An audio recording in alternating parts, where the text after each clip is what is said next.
next speaker is Liz Canner, who did an extraordinary documentary that I've looked at called Orgasm Inc. I'll let her tell her own story about how she came to make it, but I found that it posed a basically interesting question, and that is whether a condition that applies to a significant portion of the population can one day suddenly be described as an illness. Where's Liz Canner? She'll come out here and put that question in context. This is Liz. Thank you for having me. Hi. I actually think I'm going to sit down. It's a real privilege to be here and in front of such an intellectually curious audience. Thank you to Moses and Ashley Dillon for inviting me. I think it's very good. I get to come after Dr. Meston and talk about why women maybe don't have sex as opposed to the motivation. So I'm going to be discussing really looking at how right now in our culture there is a battle that's being waged over what female sexual function is and what female sexual dysfunction is. And in fact, on Friday, there's going to be a real blowout at the FDA that's going to sort of make the decision for the future moving forward. So actually today I spent a lot of the time on the phone with the press dealing with that. So I wanted to sort of talk about how I got into doing this documentary that I did, Orgasm Inc., on the medical industry and sort of the pathologizing and medicalizing of female sexuality. I actually didn't start out wanting to make an expose on the pharmaceutical industry.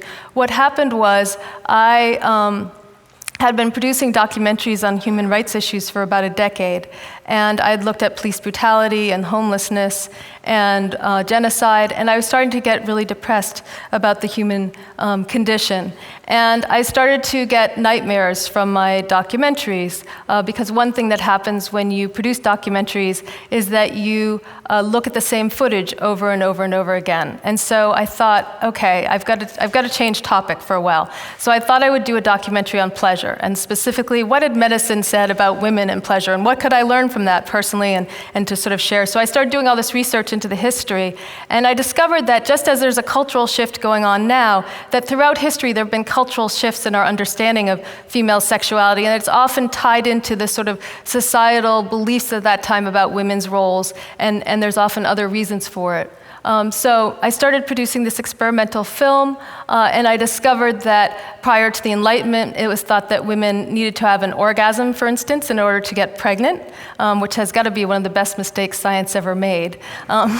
And they also thought, actually, in some medical texts, you can read that a woman also needed to ejaculate. So I don't know that knowledge, some of that knowledge is still around, but I'm not sure what's totally happened to it. And part of that was because they thought men and women were the same gender, and that women had actually an inverted penis in their bodies. And it changed during the Victorian era and into the Enlightenment period, partly because of the microscope, but also because women's roles changed. There was the class system arose, we had the Industrial Revolution, so all this was sort of interconnected.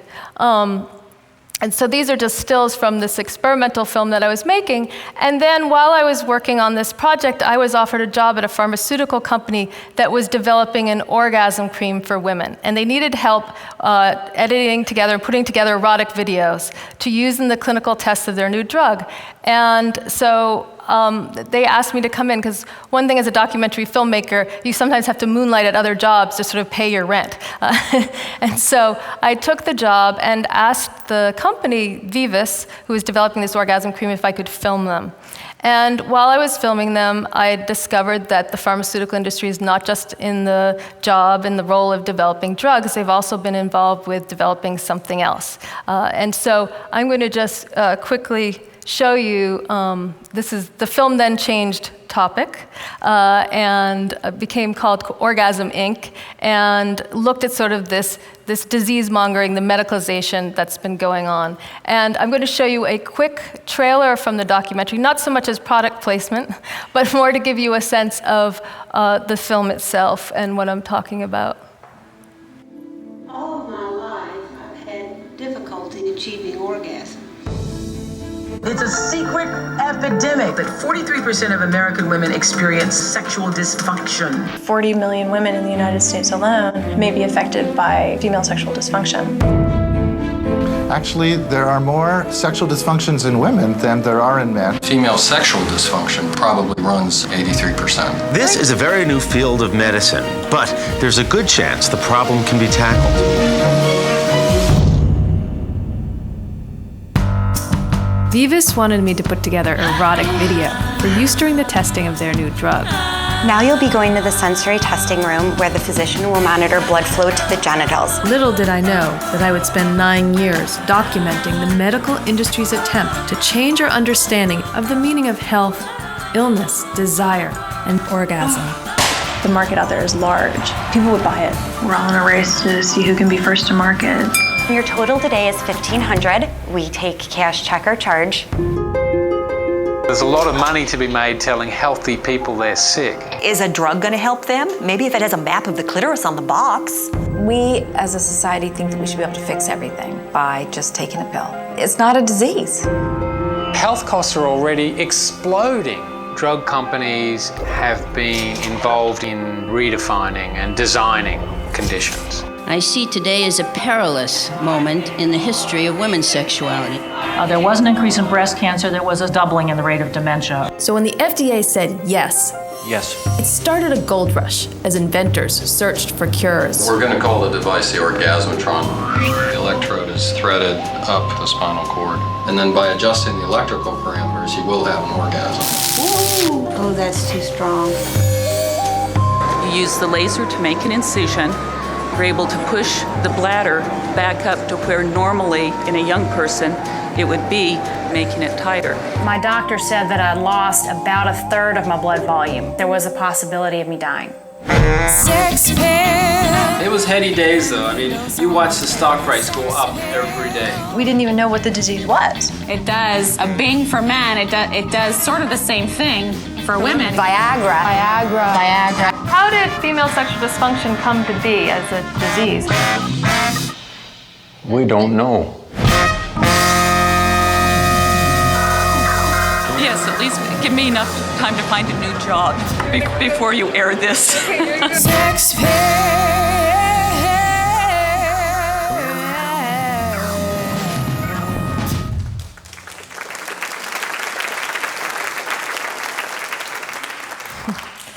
So basically, you can see that there's a battle right now that's waging, and it really is going to be determining our understanding of what is female sexual dysfunction as we move forward. And I just wanted to explain to you sort of the definition of it and where it actually came from.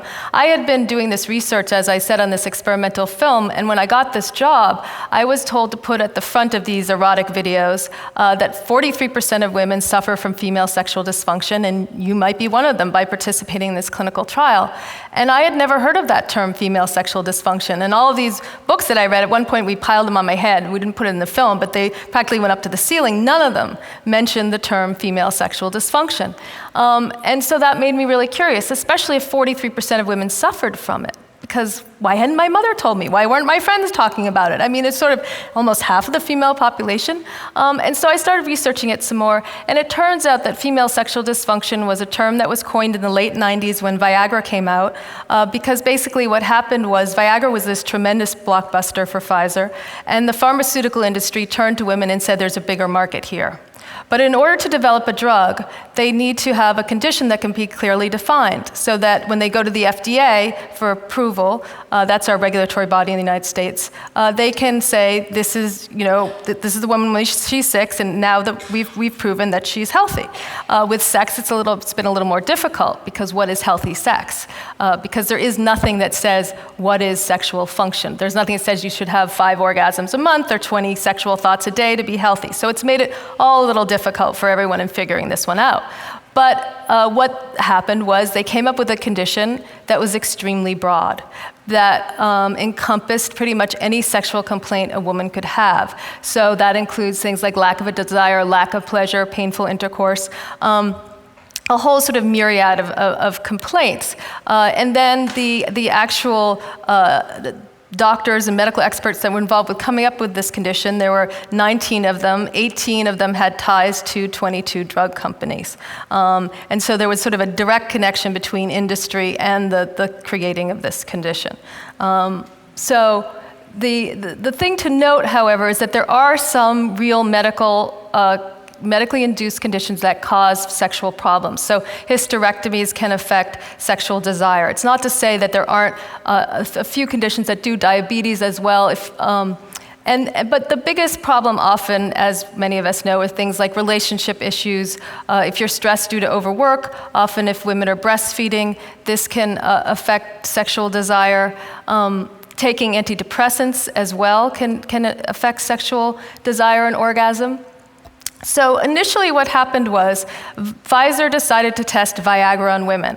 And it's sort of been this race around the body. And it started with Viagra. And everywhere in the press, when Pfizer was working on Viagra and the company that I worked for, which was developing a vasodilator drug, which was also about increasing genital blood flow. Everywhere in the press, it was all about how female sexual dysfunction was caused because women were not getting enough blood flow to their genitals. And so this was sort of the big push, and it was being popularized in the media. And then what happened was, as has been mentioned earlier in some of the talks, it turned out that actually Viagra didn't work for women. I always wondered, well, did anyone ask a woman? Like, whoever notices if your genitals are engorged? I mean, it's not something that we pay much attention to. So Pfizer ended up stopping their tests of Viagra. And then what happened was, it's sort of been the same case over and over again. It's like, well, we have a drug, so let's see if it works. So the next thing was testosterone. In 2004, Procter & Gamble went before the FDA with their testosterone patch and Chinza. And leading up to the FDA hearing, there was this huge media campaign. Procter & Gamble spent $100 million on it, and actually the FDA really frowns upon this sort of lead up. But one of the things, and sort of pushing of a drug and a condition before it's been approved, but one of the things that's happened in the United States, and I'm sure it's probably here as well, is that we have direct-to-consumer advertising. So once a drug's approved, it will be shown on television over and over again along with the condition.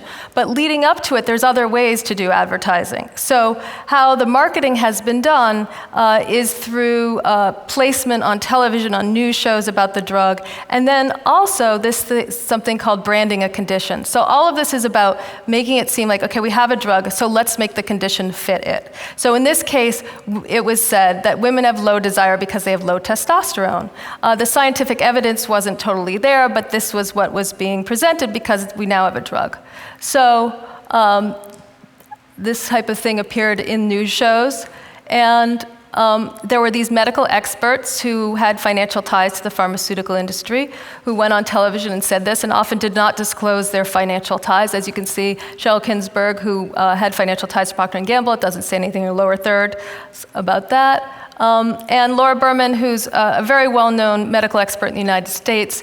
I just wanted to show you one of the news clips to give you an idea of this was in 2004 because I have news clips to show you now coming up. So most women who have low libido or even other kinds of sexual function complaints may have low testosterone and don't realize it. So that gives you a sense of it. And then what happened was, yes, testosterone didn't really work, and there were all sorts of health risks that the FDA was worried about. And then there was no longer any more discussion about testosterone being the reason women have low desire problems. And then more recently, in fact, this year in May, this clip. These types of things started appearing. I'm so excited to be a part of this new campaign, Sex, Brain, Body, Make the Connection, and the website sexbrainbody.com. Please go to it, because it's really about women's sexual health. And I've always been very open and honest about my sexuality. And at a time I lost my sex drive, basically. This is a way to get help. This is a way to start talking about it. Really exciting new medical research, though, shows that the neurotransmitters, the small chemicals in the brain, might have an important role in terms of sexual desire for women. So this gives us great excitement about the future of sexual medicine, specifically as it relates to HSDD for women. So that made me really curious. Why were neurotransmitters all of a sudden the reason that women are having low desire? So I went to the website. Here it is, Sex, Brain, Body, Make the Connection. There's Lisa Rinna, who happens to be, by the way, a soap star and is about to have her own reality TV show. So she's been hired to publicize this website. And it is it's a nonprofit, Society for Women's Health Research. I thought that's weird. Why would a nonprofit be pushing this kind of thing? And then I realized that it was sponsored by Boehringer Ingelheim, a pharmaceutical company. And their definition of HSDD was, of course, it's a neurotransmitter problem. And they don't list any of the other causes like sexual abuse and that kind of thing in their definition. And it seems to be that something to do with dopamine and serotonin levels. And they're twittering about it. And they put together a documentary that's on Discovery Health that they've funded and had editorial control over, basically an infomercial that showed 3 Saturdays in a row, all about neurotransmitters affecting low desire. And they did this huge outreach for their for this website where they push this idea that it's all neurotransmitters and dopamine and serotonin levels. And this is why. For years, pharmaceutical companies have been working on a little blue pill for women, something that could put you in the mood every time. Now they think they've got it. Early next month, the Food and Drug Administration is expected to approve Flibanserin for women. It affects the chemical in the brain to help stimulate a female libido. So how does Flibanserin work? Experts say it increases the production of dopamine, the chemical in the brain at the core of sexual desire. So basically, a week later, after they did this huge media campaign with Lisa Rinna and Laura Berman, and they appeared on many different television shows about the website and about it being a neurotransmitter problem that was causing low desire, they launched a massive earned media campaign, which means that the publicity firm Ogilvy PR that was working for Boehringer Ingelheim got interviews and little news clips on over 100 different news shows around the country now saying that Flibanserin was the cure for HSDD and this neurotransmitter problem. Well, today the FDA just reviewed the data and came out with a report that actually Flibanserin shows no statistically significant improvement in desire in women. And it was actually only giving 0.8 of a satisfying sexual event a month above placebo in women in the United States and not even having any statistically significant improvement in the EU.